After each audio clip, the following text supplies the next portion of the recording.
வாழ்க வையகம் வாழ்க வையகம் வாழ்க வளமுடன் சிந்தனையை உடல் நலத்தை சீரமைத்து உய்வித்த குருவே வாழ்க, குருவே துணை. வேதாத்திரியம் வாழ்க வளமுடன். இன்று வரை உலகில் தோன்றிய அனைத்து சித்தர்களும் ஞானிகளும் மகான்களும் மற்றும் வேதாத்திரிய கோட்பாடுகளை அர்ப்பணிப்புணர்வோடு அகிலமெங்கும் உணர்வாக்கிக் கொண்டிருக்கும் ஞானாசிரியர்களின் மதிநுட்பமும் குருவர்களோடு சுக்குமமாய் நம்மை சூழ்ந்திருந்து நாம் உய்வதற்கு துணை நிற்குமாக என்று சங்கல்பித்துக் கொண்டு இன்றைய தவ நிகழ்வை இறைவணக்கம் குரு வணக்கத்தோடு நாம் இனிதே துவங்குவோம். இறைவணக்கம் பாட அருள்தி ஸ்ரீராம் ஜேபி ஐயா அவர்களை அன்போடு அழைத்தமை. வாழ்க. வாழ்க வளமுடன். குருவே துணை. இறை வணக்கம். ஆதியனும் பரம்பொருள் மெய் எழுச்சி பெற்று அணுவென்ற உயிராகி அணுக்கள் கூடி மோதி இணைந்து இயங்குகின்ற நிலைமைக்கேற்ப மூலகங்கள் பலவாகி அவை இணைந்து பேதித்த அண்ட கோடிகளாய் மற்றும் பிறப்பிறப்பிழை உணர்தல் இயக்கமாகி நீதி நெறி உணர் மாந்தராகி வாழும் நிலையுணர்ந்து தொண்டாற்றி இன்பம் காண்போம். வாழ்க வளமுடன். வாழ்க வளமுடன். அப்படியே குரு வணக்கம் பாடுங்க. வாழ்க வளமுடன். அண்டமது உருவெடுத்து அறிவை பெற்று அவ்வறிவு ஒன்று முதல் ஆறதாகி கொண்ட மேலாம் இவ்வுருவில் குறிப்பில்லாமல் கோடான கோடி எண்ணி அனுபவித்து கண்ட பலன் நினையறிய நினைந்தேனப்போ கருத்துணர்த்தி கனல் மூட்டி கருவாம் ஞான குண்டலினி எனும் என் உயிர் உணர்வெழுப்பி குறித்து என்னை அறிவித்த குருவே அன்பே குருவே அன்பே. வாழ்க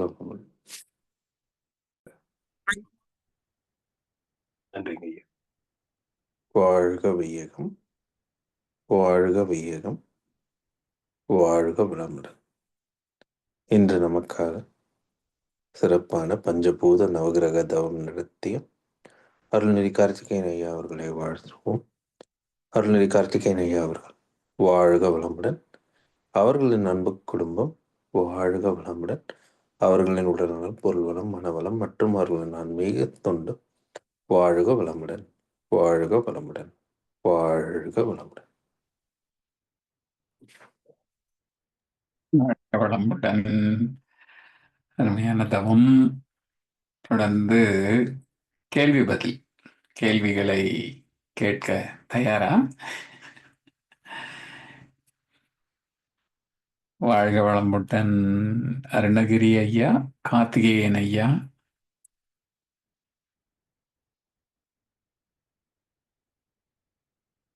வாழ்க வளமுடன். ஸ்ரீராம் ஐயா,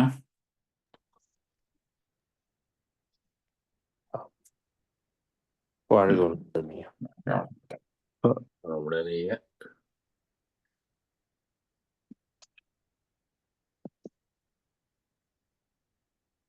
இதுவரைக்கும் நம்ம வந்து தவமுறை அகவல்கள் வரிசையா ஒவ்வொரு தவத்துக்கும் வந்துட்டு இருந்தது. நிறைய புதுசாக கேள்விப்பட்டோம். எனக்குன்னு உள்ள கேள்வி அப்படின்னு பார்த்தோம்னா, இந்த மையத்திலிருந்து மூலாதாரத்திலேருந்து வரிசையா ஒன்னொன்னா மேல போய், ஏன் இந்த உயிர் மையங்கள் 7 மையங்களாக பிரிச்சு வச்சிருக்கோம்? அது எதுக்கு? அது ஒண்ணு. அது போக ஆ, இது இதுல உள்ள இன்னும் கொஞ்சம் விவரங்கள், கொஞ்சம் எளிமையான எடுத்துக்காட்டுகளோட ஐயாவை வந்து கொடுக்க சொல்லலாம் அப்படின்னு யோசிச்சிருந்தேன். நீங்க வேற யாருக்கும் ஏதாவது கேள்வி இருந்தா? ஐயா 9 பயமா? ஆமாங்கய்யா, நம்ம மூலாதாரத்திலே இருந்து ஆரம்பிச்சு வரிசையா ஆமா. அது. அதுல எனக்கு தெரிஞ்ச விளக்கம் அவ்வளவுதானே. ஆமா. அருணகிரி ஐயா, நீங்க எதாவது கேட்க வந்தீங்களா? ஸ்ரீராம் ஐயா சொல்லுங்க. ஐயா வாழ்க வளமுடன். வணக்கம் ஐயா. நான் இன்னைக்கு ஐயா பேசுறத கேட்கலான்னு இருக்கேங்க ஐயா. சரி, அதுலதான் ஐயா ஸ்ரீராம் ஐயா சொல்லுங்க. கார்த்திகேயன் ஐயா. ஐயா வாழ்க வளமுடன் ஐயா. வாழ்க வளமுடன். வாழ்க வளமுடன். ஸ்ரீராம் ஐயா நீங்க சொல்லுங்க. அப்புறம் நான் ஏதாவது இருந்தேன். நம்ம சாந்தி தவம் பண்றோம்ல, அத சாந்தி இப்ப நார்மலா இப்போ நம்ம ஆக்கினை துரியத்துல இருக்கிற உணர்வு மூலாதாரத்துல குறைஞ்சுதான் இருக்கு. அது ஏன் அழுத்த உணர்வு வந்து மூலாதாரத்தில் கிடைக்கிறது, ஆக்கினை துரியம் சத்தினி இப்ப நினைச்சாலே வர அளவுக்கு மூலாதாரத்துல எனக்கு வர மாட்டேங்குது. ஏன் ஏதாச்சும் ஒரு விளக்கம் இருக்கா ஐயா? ஆக்னை துரியம் வந்து தலைப்பகுதி இல்லையா, இது காந்த களம். இனி எளிதாக உணர முடியும். ஆனா நீங்க கழுத்து கீழே வந்து பௌதிக மண்டலம். ஸோ மண்மயம் வந்து மூலாதாரம். அது அவ்வளோ எளிதாக உணர முடியாது. உண்மையிலேயே நம்ம வந்து ஒரு 14-13 ஃப்ரீக்குவன்சியில் சேர்க்கலான்னா அப்போ வந்து நம்ம மனசை வந்து மூலாதாரத்தில் இறக்கணும்னா ஃபீல் பண்ண முடியும். அதுக்கு சில டெக்னிக் சொல்லுவாங்களே, அந்த இடத்துல உணர்வு தெரிகிற மாதிரி ஏதாவது வைத்துக்கொள்ளணும் அப்படின்னு சொல்லிட்டு, அது மாதிரி ஒரு பந்த கீழே. ஆமா, அது மாதிரி மனசை வந்து அப்படி வச்சுக்கணும். காரணம் வந்து அது உடல் வந்து பௌதிக மையம், ஆக்னேதுரியம் வந்து காந்த களம். ஸோ காந்த எளிதாக உணர முடியும். உயிரை உணர்வதற்கு கொஞ்சம் ஒடுங்கி போகணும். அதான் காரணங்க.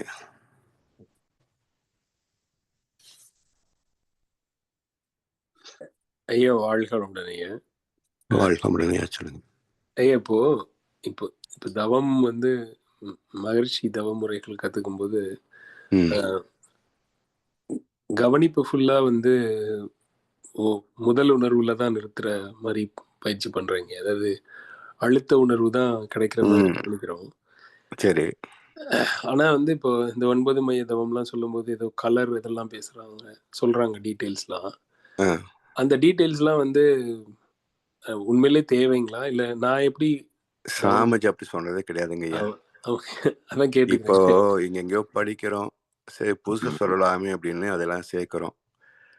ஆனா மகர்ஷி வந்து நிறங்களை பற்றியோ மந்திரங்களை பற்றியோ அங்க வந்து இப்படி இருக்கும் அப்படி இருக்கும் ஒன்றும் சொல்லலை. அது அப்படியே கவனிங்க அவ்வளவுதான் அப்படின்ட்டாரு. ஆமா. ஸோ இப்போ மையங்கள்லாம் தவம் செய்யும்போது என்ன பண்ணுவேன்னா, நான் எப்படி ஆகினையிலையும் துரியத்திலையும் ஒடுங்கி நிற்கும் போது உணர்வு எட்டுதோ அதே உணர்வு எல்லா இடத்துலையும் கவனிக்கணும். அழுத்தம் மட்டும் எண்ணம் மட்டும் ஓடாம பார்த்துக்கணும். இப்படிதான் 9 மைய தவம் செய்யறேங்க. அது சரிதானே? அப்படித்தானே செய்யணும். ஆமா, எண்ணங்கள் இல்லாம இருந்தாலே போதும். தவம் என்பது எண்ணமற்ற நிலைதான், no mind state. No mind state அது வந்தாலே உங்களுக்கு வந்து ஆட்டோமேட்டிக்கா ஒரு விவரிக்க முடியாத ஒரு ஆனந்தமா இருக்கும். அது நம்ம ஆக்சுவலா 13க்கு இறங்குறது ரொம்ப கடினம் தான் சொல்லணும். ஏன்னா எண்ணங்கள் வந்து போகுது அப்படின்னாலே 14க்கு மேலதான். அதனால எண்ணம் மற்ற நிலை வந்துட்டா 13 மினிமம். அதுவே ஆனந்தமா தான் இருக்கும்.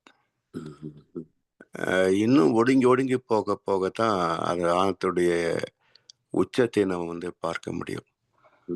அது மனம் அந்த அளவுக்கு ஒடுங்கிறதுக்கு சில காரணங்கள், உணவு ஒரு காரணம், நம்முடைய சூழ்நிலைகள் ஒரு காரணம், பிறகு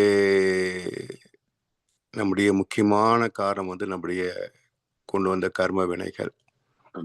ஸோ எவ்வளவு நம்ம வந்து ஆன்மீகத்துல உச்சம் தொடணும் அப்படின்றதெல்லாம் வந்து நிச்சயிக்கப்பட்டவை தான். அதனால அதுல எல்லாம் இருந்தா தான் இது கிடைக்கும். தவம் செஞ்சவங்க எல்லாம் ஞானம் பெற்றுவிடார்கள் விடுகிறது இல்லையே. இத்தனை காலம் மகர்ஷி வந்து கிட்டத்தட்ட 60 வருஷமா தீட்சை பயிற்சி நடத்திக்கிட்டே இருந்தாரு. கடைசியில சொல்ற போது நான் எதிர்பார்த்தபடி ஒருத்தர் கூட வரலையே அப்படின்னு தான் சொன்னார். அப்படின்ற போது இப்போ எவ்வளவு இருக்கும் பாருங்க அந்த நிலை எப்படின்றது. ஸோ காரணம் என்னன்னா, நம்ம வந்து இந்த ஆத்துல ஒரு கால் சேத்துல ஒரு கால்பாங்களே, அது மாதிரி தான் வச்சுட்டு இருக்கோம். நம்ம மெயினா வந்து நமக்கு லௌகிக வாழ்க்கை தான். ஏதோ இது கொஞ்சம் தொட்டுக்கிறோம், அவ்வளவுதான். தவிர இதுக்கு என்று நம்மால எதையும் இழந்துருவேன், ஆனா இது மட்டும் இருந்தா போதும், அந்த அளவுக்கு நம்மளால நினைக்க முடியுதா பாருங்களேன். இல்லைங்க, அப்படி இருக்குது முடியறது இல்லை இல்லையா. அதனாலதான் அந்த மனசனுடைய இன்டென்சிட்டி எந்த பக்கம் ஃபோக்கஸ் அதிகமா இருக்கோ அதுல அனுபவங்கள் அதிகமா கிடைக்கும். அப்ப அந்த ஃபோக்கஸ் அதிகமாகிறதுக்கு நம்முடைய கர்ம வினை தான் மெயின் சப்போர்ட்டுங்க. ஸோ இன்றைக்கு நம்ம எடுக்கக்கூடிய முயற்சி பயிற்சி எல்லாமே அடுத்து நம்முடைய குழந்தைகளுக்கு பேர குழந்தைகளுக்கு வெளிப்படலாம். ஏன்னா ஆன்மீகத்தில் உச்சம் தொடுவது அவ்வளவு எளிது இல்லைங்கய்யா. என்ன நம்ம டார்கெட் வச்சுக்கிறோம், இதை அடையணும் அப்படின்னு வச்சுக்கிறோமே தவிர அதை நோக்கி பயணிக்கிற பாதையில வந்து நம்ம நிறைய சமுதாய தடைகள், நம்முடைய உணர்ச்சிகள், அனுபவங்கள், பழைய அனுபவங்கள் எல்லாம் நிறைய இருக்கு. நம்ம வாழ்க்கை பொருள்களோட தேவைகள் இருக்கு. நம்மளால இப்போ ஒண்ணு இல்லைன்னா சரிப்போ அப்படின்ட்டு இருக்க முடியுதா? சிரமம் தாங்க, சிரமமா தான் இருக்கு. ஸோ இது எல்லாமே நமக்கு ஹடல்ஸ் தான். அதான் சாமி என்ன சொல்லுவாங்கன்னாக்க, எல்லாம் ஞானியா இருந்தது ஒன்றும் இல்லை, குடும்ப கடமைகள் சரியா செய்து போகும் அளவுக்கு பாருங்க, டென்ஷன் இல்லாம உடம்ப பாதுகாத்துக்கிட்டு சுமூகமான உறவு நட்போட இருந்துட்டு போக முடியுமா பாருங்க. அதுதான் ஒரு காமன் மேனுக்கு அதுதான். வேற உச்சம் தொடுவது அப்படின்றது வந்து பெரிய விஷயம். அதுலயே என்னங்கய்யா அப்படியே வந்து வச்சுக்கல, என்ன பிரச்சனை சொல்லுங்க பார்ப்போம். இப்போ நம்ம ஞானம் பெற்று விட்டோம் வச்சுக்கோங்க, என்ன செய்வீங்க? ஒரு பேரின்பம் இருக்குன்றது ஓகே, ரைட். அதுதான் நமக்கு கிடைக்கக்கூடிய ஒரே ஒண்ணு அதுதான். என்ன சொல்லுவாங்க, நீங்க எது சொன்னாலும் பழிக்க முடியுமாங்க, யாருக்கு சொல்ல போறீங்க? அந்த இடத்துல நமக்கு எதுவுமே தேவை இருக்காது. அந்த இடத்துல நம்முடைய வாழ்க்கை உடம்பு எந்த தேவை இருக்காது. அப்போ நம்மால நினைச்சதை சாதிக்க முடியும், பட் நினைக்க தேவை இருக்காது. அப்ப யார் வருவாங்க? பொருள் புகழ் இருக்கவன் தான் வருவான். அந்த கால விழுந்து, சாமி எனக்கு இந்த பிரச்சனை அம்மா, சரி தீர்ந்துரும் போ அப்படின்னா தீர்ந்துரும். அவன் 10 பேர் கூட்டிட்டு வருவான். இப்படித்தான் ஞானத்துடைய பயன்பாடு என்னன்னா, இந்த பொருள் புகழ் இருக்கிறவங்களுக்கு உதவி செய்யறதுதான். இவங்களுக்காக நான் போய் ஞானம் பெறணுமா? இல்லைங்களா? ஆமாங்க, கடைசியில வந்து இந்த ஞான உணர்வு அடைஞ்சதுக்கு அப்புறம் இவர்களோட தேவைகள் வந்து மறுபடியும் இந்த சமுதாய பதிவை நம்ம ஏற்கிறது. அதேதான்.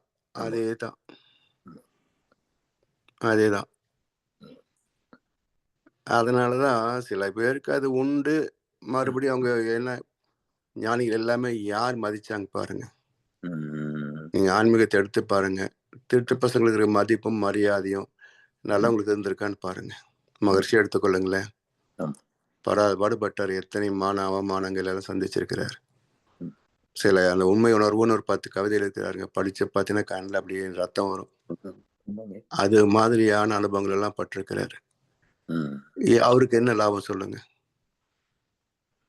ஒண்ணும் இல்லை.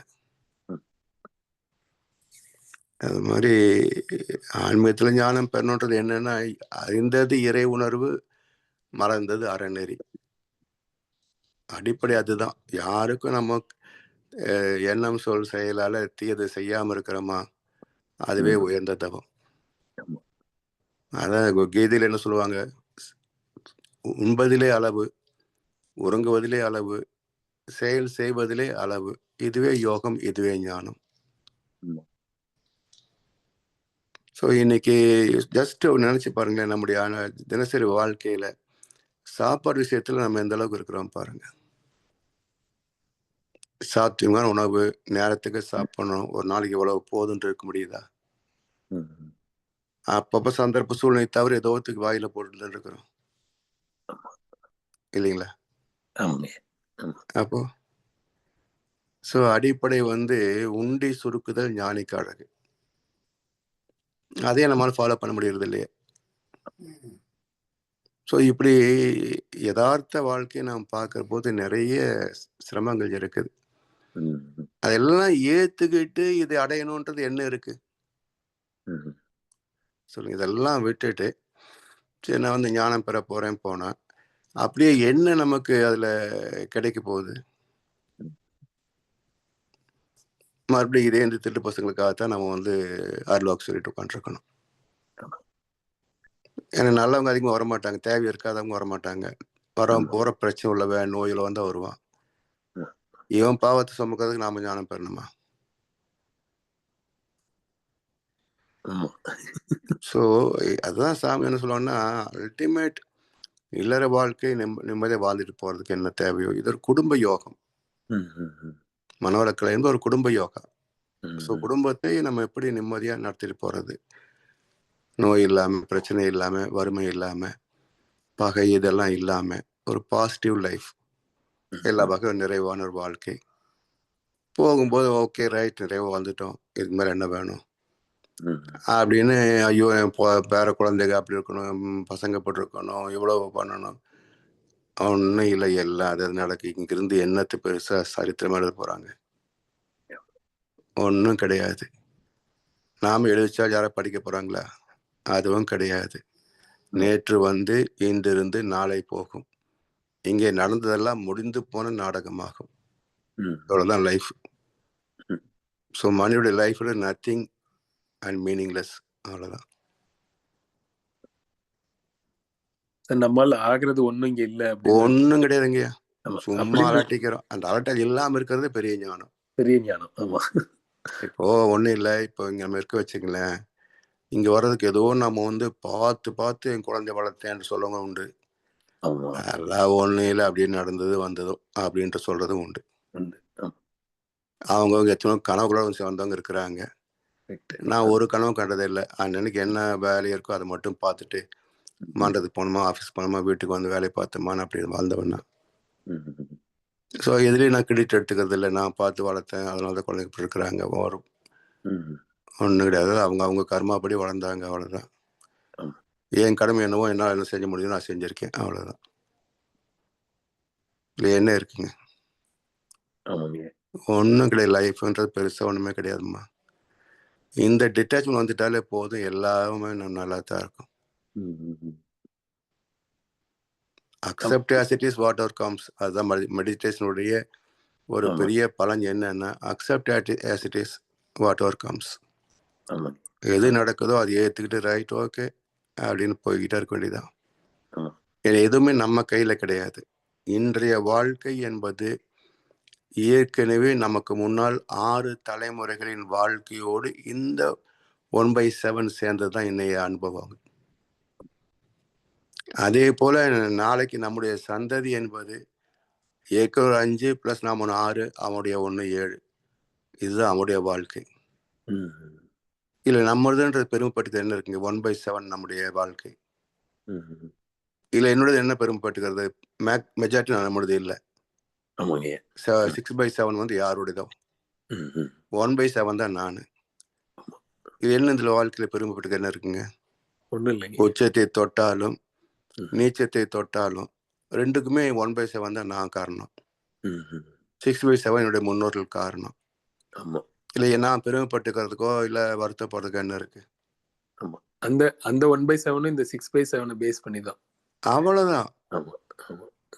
அதனால லைஃப்ன்ட்டு ஒண்ணுமே கிடையாதுங்கம்மா. நம்ம சும்மா காம்ப்ளிகேட் பண்ணிக்கிறோம். அப்படி இப்படி அது இதுன்னு ஒரே காம்ப்ளிகேஷன் பண்ணிக்கிட்டு அவங்கள பார்த்து இவங்கள பார்த்து இங்க நம்ம ஆளுக பண்ற அலப்பறையை பார்த்தா எனக்கு கஷ்டமா தான் இருக்குது. குழந்தைகளை போட்டு பாடா படிச்சிடுறாங்க. எல்லாம் எல்லாம் தெரிஞ்சுக்கணும். அந்த கிளாஸ், இந்த கிளாஸ், அது இது எல்லாம் தெரிஞ்சுக்கணும். அமெரிக்கன்ஸ் அவன் என்ன லைஃப் அவன் பாட்டு வாழ்ந்துட்டு போயிடுறான். அவனுக்கு எந்த உச்சத்தை தொடர்ன்ற எண்ணம் இருக்க மாதிரி தெரியல. ஆனா நம்மள இங்க வந்தாலும் அப்படியே தான் இருக்கிறாங்க. பிள்ளைகளை பத்தி சொல்றதுதான் எனக்கு சிரிப்பா வருது. போட்டு வதக்கி வறுத்து கசக்கி பிழிஞ்சு நீங்க என்னென்ன ஆமாங்க. ஏன் அவங்க தூங்குற நேரம் இல்ல, ரெஸ்ட்டுக்கு நேரம் இல்லாம படுற அவஸ்தை பாத்தீங்கன்னா, என்ன இந்த வாழ்க்கை அவ்வளவு காம்ப்ளிகேட்டடா? இல்ல ஆக்சுவலா என்ன ஆகுதுன்னாங்க, இப்படி பண்றதுனால பசங்களுக்கு வந்து அதீத பய உணர்வு இருக்கு. ஆமா. ஏன்னா நம்ம தோத்துருமோன்ற ஒரு வாழ்க்கையில தோத்துருமோன்ற பயத்தை கிரியேட் பண்ணிட்டு இருக்கோம் நாம. ஆமா. இது வந்து எந்த விதத்துலயும் சரியா போற மாதிரி தெரியல. சரியா இல்ல. நீங்க இப்படி இருந்தா தான் நல்லதுன்றீங்க. ஆனா நீங்க எப்படி இருக்கிறத வெறுக்கிறீங்களோ அது மாதிரி கோடி பேர் இருப்பானுங்க. இல்லைங்களா?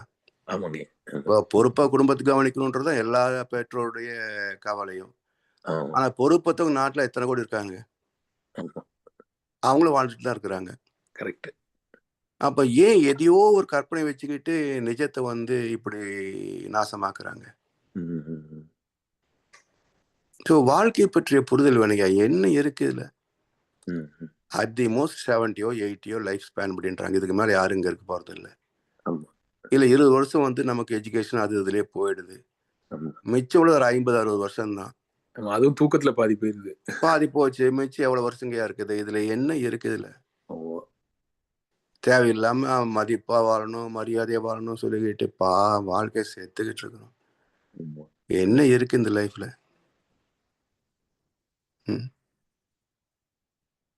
எனக்கு உண்மையிலேயே ஒவ்வொரு நாள் சுமையா தாங்க இருக்கு. என்ன பண்ண பத்துன்னு தூங்கிட்டு உட்காந்துட்டு என்ன பண்ண போறோம்? வந்தா கடமை முடிஞ்சது போச்சு, சேர வேண்டியதுதான். ஐயா, அப்போ நம்ம வந்து தொடர்ந்து முயற்சி பண்ணிக்கிட்டே இருக்கணும் அப்படிங்கறத நம்ம வந்து சொல்றோம் இல்லையா? எல்லாருமே வந்து சிறப்பா இருக்கணும், நல்லா இருக்கணும் அப்படிங்கிறது நினைப்பது இயல்பு தானே. அப்போ அந்த அந்த இயல்புக்கு ஏற்ற மாதிரி தானே நிறைய விஷயங்கள் வந்து எல்லாருமே அப்ப நான் இது இது இது வந்து இப்படி ஆகணும் அப்படி ஆகணும் அப்படின்னு சொல்லிட்டு தானே முயற்சி பண்றாங்க. அப்ப நம்மளால முடியல, நம்ம பிள்ளைங்க பண்ணணும்னு முயற்சி பண்றாங்க. அவங்களுக்கு அப்ப நம்ம என்னதான் சொல்லி அதை புரிய வைக்கிறது? அதாவதுங்க, நீங்க என்ன சொன்னாலும் எது நடக்க போகுது அதுதான் நடக்குது. ஜஸ்ட் நம்முடைய லைஃப் எடுத்து பாருங்களேன். நம்ம அம்மா அப்பா எவ்வளவோ நம்மளை முறுக்கி இருப்பாங்க. சமுதாயம் எத்தனையோ நம்ம பண்ணியிருக்கோம். ஆனா நாம என்னவாக வாழ்ந்திருக்கிறோம்? 60 வயசு வாழ்ந்துட்டோம். நாம என்னவாக வாழ்ந்திருக்கிறோம்? நம்முடைய மனசு சொன்னபடி நம்ம நடந்திருக்கிறோமா, இல்ல அடுத்தவங்க சொன்னபடி நம்ம நடந்திருக்கிறோமா? இல்ல. மகிழ்ச்சிட்டு நமக்கு பிடிச்சது ஏத்துக்கிட்டோம். பிடிக்காதவங்க எத்தனை பேர் இருக்கிறாங்கல்ல? இல்லைங்களா? அப்ப மனசு ஒண்ணுக்கு இடம் கொடுத்தா தான் நம்ம அதை வந்து செய்யவே முடியுது. நம்ம என்னதான் மனசு சைத்தான் அப்படி இப்படி என்னென்ன பேசினாலும் மனதுல ஒரு எண்ணம் வராம நம்ம எதையும் செய்ய முடியாது. மனம்தான் வாழ்க்கை. அந்த மனசை கொஞ்சம் பக்குவப்படுத்திக்கிட்டு கெட்டதுல இருந்து எந்த விலக முடியுமோ விலகிக்கிட்டு வாழ்ந்து போக வேண்டியது தானே. 70 வயசு முடிஞ்சு போச்சு, இனி என்ன இருக்க போறது? அதே போல குழந்தைகளுக்கும் அதுதான் லைஃப்ன்றது இவ்வளவுதான்ப்பா சொல்லி கொடுத்தோமா அவன் ரொம்ப ஹாப்பியா வந்துட்டு போயிடுவான். நம்ம என்ன பயப்படுறோம்? கெட்டதுகள்ல சிக்கிடக்கூடாது. அதான் நம்முடைய முக்கியமான விஷயம் வந்து கெட்டது சிக்கிடக்கூடாது. அப்ப அதுல என்ன தாக்கம் இருக்கீங்க? ஏன் கெட்டது வேண்டாம்? நல்லதுல என்ன நமக்கு பாதுகாப்பு இருக்கு? அப்ப அறம் சார்ந்து வாழ்வதே நமக்கு நிம்மதியான வாழ்க்கை. அப்ப இது எப்படி வாழ்ந்துட்டா போதும், நம்ம பெரிய உச்சம் தொடர அவசியம் இல்லை. நம்மால யாருக்கும் நன்மை இருக்கோ இல்லையோ துன்பம் வரக்கூடாது. அந்த ஒரு கான்செப்ட் போதும். நீ என்ன செய்தாலும் சரி, எப்படி வாழ்ந்தாலும் சரி. ஆனா யாருக்கும், உனக்கும், தனக்கோ, பிறருக்கோ, தற்காலத்திலேயோ பிற்காலத்திலேயோ உடலுக்கோ மனதுக்கோ இந்த ஒரு ஃபார்முலாக்குள்ள எல்லாமே அடங்கி போயிடும். இப்போ நீங்க தமிழ்நாட்டில் பாருங்க, எனக்கு பிடிச்சபடி வாழ்வேன்றது இப்போ சினிமா நிறைய சொல்லி இளைஞர்கள் அப்படியே அந்த கான்செப்ட் பிடிச்சிருக்கு அவங்களுக்கு. ஒரு லைஃப் நான் எனக்கு பிடிச்சபடி வாழ்வேன் அப்படின்னா ஓகே, வாழ வேண்டிய உரிமை எல்லோருக்கும் உண்டு. வாழ்வோருக்கு சாதகமாய் அமையும் மட்டும். உனக்கு பிடிச்சிருக்கிறதுனால என்ன வேணா பண்ண முடியுமா? ஸோ அது உனக்கே கெடும். இன்னைக்கு தண்ணி அடிச்சு ஹாப்பியா பப்பு போய் சுற்றி டான்ஸாக சுற்றிட்டு இருந்தேன்னா உடம்பு கெடும், மனசு கெடும், உறவு கெடும். இப்போ 40 வயசு வரும்போது உனக்கு யார் துணை இருப்பாங்க? ஏன் கணவன் மனைவின்னு உறவு வைக்கிறோம்? எப்படியும் வாழ்ந்துட்டு போயிடலாம் 40 வயசு வரைக்கும். இப்போ சொல்றாங்களே என்ஜாய் வித்தவுட் அக்கௌண்டபிலிட்டின்னு பெருசாக பேசி தெரியுறானுங்களே. உனக்கு 50 வயசுல எவங்க பார்த்துக்கோங்கன்னு. அப்போ அந்த 25 வயசுல ஏற்படக்கூடிய ஒரு திருமண உறவு தான் கடைசி வரைக்கும் பார்த்துப்பாங்க. அதனால அந்த கற்பு, அந்த குடும்பம் அப்படின்றது பெருமையா பேசப்படுது. அதையெல்லாம் இப்படியே வாழ்ந்துட்டு போகலாம் அப்படின்னாக்கா உனக்கும் விலங்குக்கும் என்ன வித்தியாசம் இருக்கு? ஸோ இதெல்லாம் வச்சு பெரிய பேசு பொருளை வச்சுக்கிட்டு மக்களை முட்டாளாக்கிக்கிட்டு என்ன ஒரு சமுதாயங்கய்யா. மொத்தமா இந்த காந்தத்தை விஷமாக்குற மாதிரி தான் எல்லாம் சமுதாயமே அப்படித்தான். 3 பேரும் கெடுக்கிறானுங்க ஐயா. 3 பேரும் கெடுக்கிறானுங்க. அரசியல், மதம், வியாபாரம் 3 பேரும் கெடுக்கிறானுங்க. ஒன்னும் இல்லை, அன்பின் திருநாள் அருமையான ஒரு வார்த்தைங்கய்யா.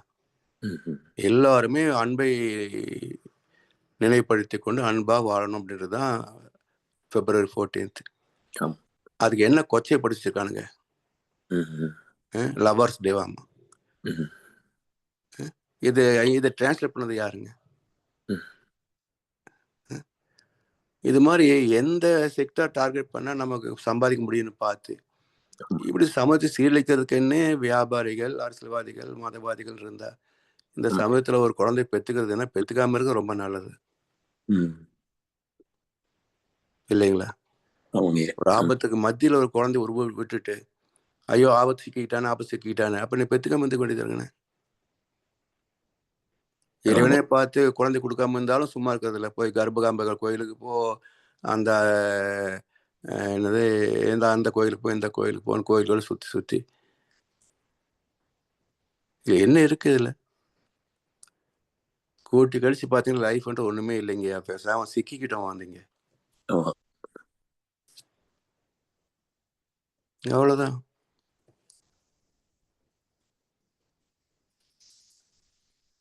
ஐயா, எனக்கு இந்த பேசிட்டு இருந்தோம்ல, அதில் ஒரு கேள்வி. நம்ம இந்த பசங்களை பற்றி பேசிட்டு இருந்தோம்ல, இந்த இங்க இப்போ அமெரிக்காவில் இருக்கிற பல அந்த ஆங்ஸைட்டி, அந்த பய உணர்வு அப்படின்னு சொல்றோம்ல, அது இங்க இருக்கிற காலேஜ் பசங்களுக்கு நிறைய இருக்கு. போன வாரம் கூட இங்க ஒரு பையன் வந்தான்.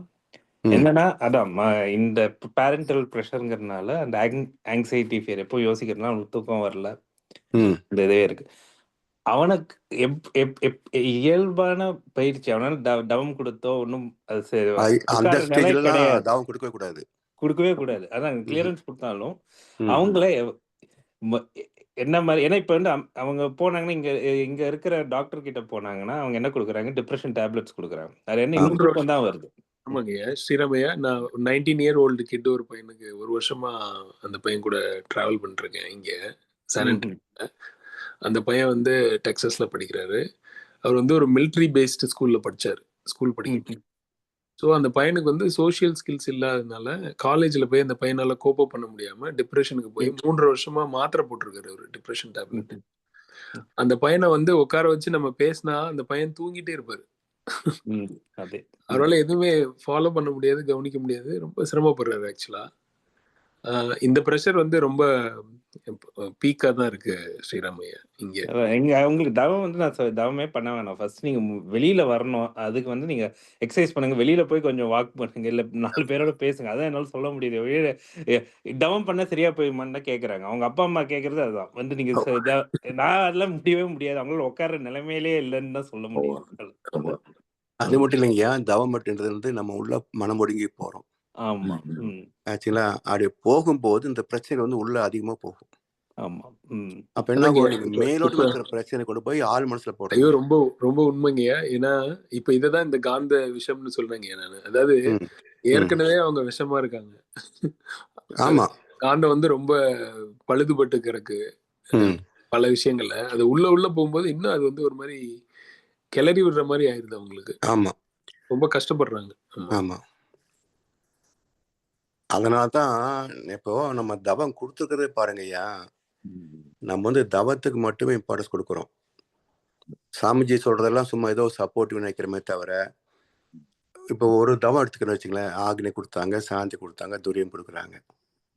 உடனே அடுத்து அகத்தாய்க்கு வந்துடுறோம். அகத்தாய்வுல என்ன சொல்றோம்? வாழ்க்கையின் நோக்கம் என்ன? வாழ்க்கை தத்துவம் என்ன தேவை? இவ்வளவுதான். மற்றதெல்லாம் பார்த்தீங்கன்னா, இதுக்கு நேர் எதிராக உள்ள சிக்கல்களை தான் நாம பார்க்குறோம். எண்ணம் மறைதல், ஆசை சிரமைத்தல், சினம் தவிர்த்தல், கவலை விழுத்தல் எல்லாமே நெகட்டிவ் கேரக்டர்ஸ். அப்போ வாழ்க்கை தத்துவத்தின்படி வாழ்வதற்கு இது எல்லாமே தடையா இருக்கு. இந்த தடைகளை எப்படி நீக்குவதுன்றது அகத்தாய்வு. இது நம்ம நீக்கிட்டு துரியோதனம் போனோமா? இல்லைங்க. இல்ல. இன்னும் சொல்ல போனா எல்லார்கிட்டயும் எல்லாம் இருக்குங்கய்யா. ஆனா நானும் தவம் பண்றேன் உட்கார்ந்துட்டு இருக்கிறோம். அறுவடை சீரமைப்பு பத்தி நம்ம இம்பார்ட்டன்ஸே கொடுக்கறது இல்ல. இப்போ இங்க ஒருத்தங்க தீட்சைக்கு வந்துட்டு இருக்காங்க அண்ணா யூனிவர்சிட்டி சென்டர்ல இருந்து. அவங்களுக்கு ஆக்னை கொடுத்தோம், அப்புறம் சாந்தி கொடுத்தோம். அப்போ நான் சொன்னேன், நீங்க முதல்ல உடற்பயிற்சி பண்ணணும், காயகல்பம் பண்ணணும். தவத்துக்கு வர சொல்லியிருந்த 2 நாள் வந்தாங்க, அவ்வளவுதான். இப்ப துரியமும் வாங்கிட்டு போயிட்டாங்க. நான் சொல்லிட்டேன், இதெல்லாம் வந்து நீங்க ஒரு ஃபார்மலா உங்களுக்கு சர்டிபிகேட்டுக்கு நீங்க பண்ணிட்டு இருக்கீங்க. பயிற்சி பண்ணினா மாத்திரம்தான் ஆகும். பயிற்சி இல்லை அப்படின்னா நீங்களும் படிச்சீங்கன்னு நீங்க சொல்லிக்கிறீங்க, அவ்வளவுதான். வெறும் சர்டிபிகேட் ஹோல்டர்ஸ் தான். இன்னைக்கு தேதிக்கு அந்த மாதிரி கொண்டு வந்துட்டாங்க. முத வாரம் ஆக்கினை, 2வது வாரம் சாந்தி, 3வது வாரம் துரியம், 4வது வாரம் துரியாதிக்கு போடு. ஐயா இங்க 2 பேர் வராங்க இல்லைங்க, விஸ்வநாதன் சொல்லி ஒருத்தர், ஷியாம்னு சொல்லி 2 பேர் ஜாயின் பண்றாங்க இங்க சானண்டல்ல இருந்து பண்றாங்க இல்லைங்க. அவங்க 1 இயரா வந்து வெறும் ஃபவுண்டேஷன் கோர்ஸே படிச்சாங்க. பொறுமையா எவ்ரி சாட்டர்டே வருவாங்க, இன்பர்சன் கிளாஸஸ். பொறுமையா வருவாங்க, பொறுமையா மெடிடேஷன் பண்ணுவாங்க. 3 தான் கத்துக்கிட்டாங்க, இன்னும் அடுத்தடுத்து போல. பட் வந்து அதுல வந்து அவங்களுக்கு இருக்கிற ஒரு இன்டென்சிட்டி இந்த மாதிரி ஆர்டர்டு வீக்லி கோர்சஸ்ல இருக்காது. கட்டாயமா டிராவலிங் டைம் வந்து ரொம்ப இம்பார்ட்டன்ட் தான். அது இல்லாம இப்ப ஐயா சொல்ற மாதிரி இந்த இந்த கண்டினியூஸ் சத்சங் வந்து அவங்களுக்கு பயங்கரமான கிளாரிட்டி கொடுக்குது. தொடர்ந்து இந்த நம்ம தத்துவங்களை பேசிட்டு அதை வந்து லைஃப்ல இம்ப்ளிமெண்ட் பண்ணிட்டு அதுக்கப்புறம் மெடிடேஷன் பண்ணும்போது அவங்களுக்கு பெரிய சேஞ்சஸ் தெரியுது அப்படின்னே அவங்க சொல்றாங்க. ஆக அகத்தாய்வு, அப்புறம் அதை பத்தின சிந்தனைகள், இந்த நெகட்டிவிட்டி எப்படி ஒதுக்குறது, வாழ்க்கையில எப்படி அந்த செயல்முறைக்கு கொண்டு வந்ததுக்கு அப்புறம் தவம் பண்ணும்போது தவம் இன்னும் நல்லா இருக்கு. ஒண்ணு இல்லைங்கய்யா, சிம்பிளா சொல்ல போனோம்னா அன்றைய கடமைகள் என்ன செய்ய வேண்டியிருக்கு அதை வந்து நம்முடைய எஃபிஷியன்சி, நாலேஜ், எக்ஸ்பீரியன்ஸ் இதை வச்சு அவ்வளவு சிறப்பா செய்ய முடியும். அந்த ஏங்கிள் மட்டும் பார்த்தா போதுங்கய்யா. நாளை பத்தி நீ யோசிச்சாதான் பிரச்சனையே வரும். ஏன்னா நாளைன்னு சொல்லிட்டாலே அங்க திருப்பியும் ஒரு பயம், கற்பனை வந்துடும், பயம் வந்துடும். அதனால என்னுடைய எக்ஸ்பீரியன்ஸ் வந்து இதுதான். நான் எதையும் எதிர்பார்த்ததோ நாளைக்கு குழந்தைக்கு இப்படி இருக்கணும் அப்படி இருக்கணும்.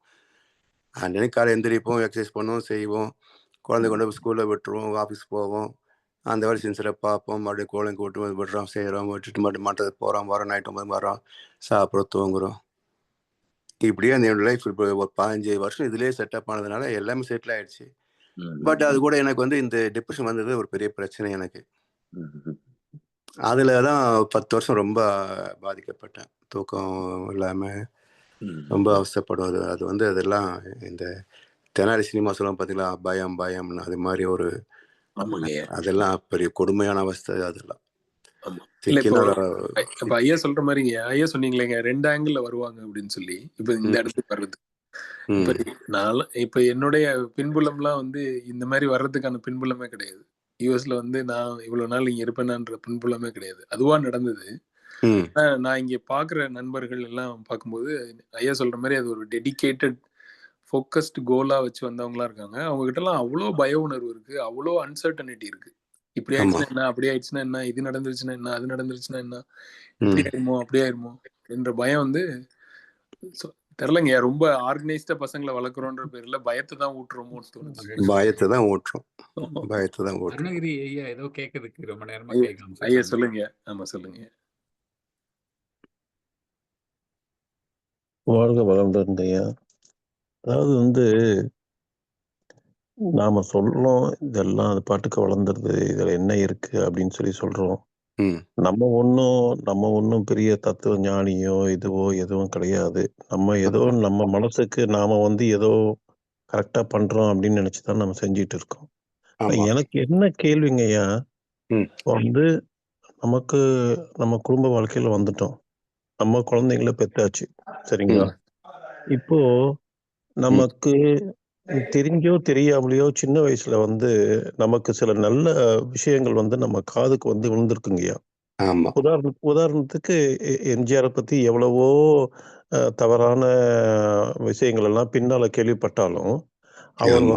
அவர் வாழ்க்கையில அவர் அந்த திரைப்படத்துல அவர் ஒரு மனுஷனா இருந்தா என்னென்னலாம் செய்யணும், எதெல்லாம் செய்யணும் அப்படின்னு சொல்லிட்டு ஐயா, கண்ணதாசனோட பாடலை திரைப்படம் வச்சு மட்டும் இல்லைங்க ஐயா.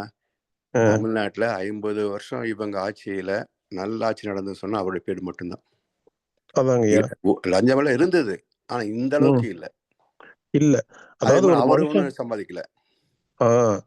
ஒரு மனுஷன்னா அவருக்கு கருப்பு சைடு இருக்கும், நல்லபடியால டார்க் சைடுன்னு சொல்லுவாங்க, அதுவும் இருக்கதான் செய்யும். ஆனா அதெல்லாம் பிற்காலத்துல தெரிஞ்சதுங்கய்யா. இப்போ ஆமா. நான்லாம் சின்ன வயசுல இருக்கும்போது அவருடைய படத்தை பார்த்து அவருடைய அந்த பாடல்களை கேட்டு நம்ம மனசுல ஊறி போய் அப்போ இருந்த ஒரு சில விஷயங்கள் தான் இன்னைக்கு வரைக்கும் நமக்கு வாழ்க்கையில ஓடிக்கிட்டு இருக்கு. நிச்சயமா.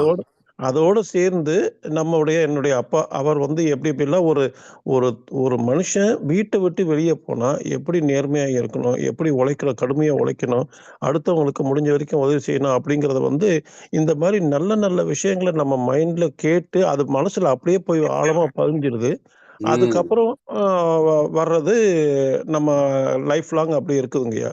இப்ப என்னோட ஆமா. கேள்வி என்னன்னா, இப்ப நாம சொல்றோம் இந்த பசங்களுக்கு நம்ம இன்னும் பெருசா பண்ணிக்க தேவையில்லை, என்ன அவங்களா வளர்ந்துருவாங்க அப்படின்னு. ஆனா குழந்தைகளுக்கு அவங்களுக்கு அந்த அனுபவம் கிடையாது இல்லைங்களா? ஆமா. அப்ப ஆமா. அந்த அனுபவம் இல்லாத பொழுது நாம அவங்க சின்ன வயசுல எதுக்கு எக்ஸ்போஸ் ஆகுறாங்க அப்படிங்கறது தானே முக்கியங்கய்யா.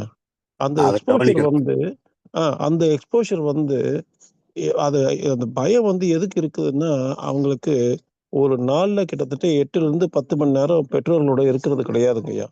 ஒரு ஸ்கூலு அல்லது வேற ஏதாவது ஒரு காரணத்துக்காக அவங்க வேற இதுல எக்ஸ்போஸ் ஆயிடுறாங்க. அந்த எக்ஸ்போஷர் நிஜமாவே இப்போ இங்க நடக்கிற இந்த அரசியல் நிகழ்வெல்லாம் பார்த்தாங்கன்னு வச்சுக்கோங்களேன்.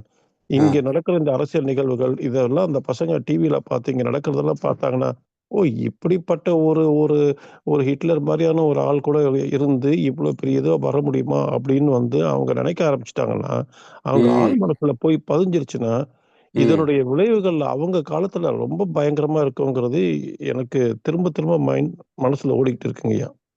சரிங்களா? அதனால தான் நம்ம இந்த நல்லது கெட்டது 2யுமே அவங்களுக்கு சொல்லி கொடுத்துடணும்.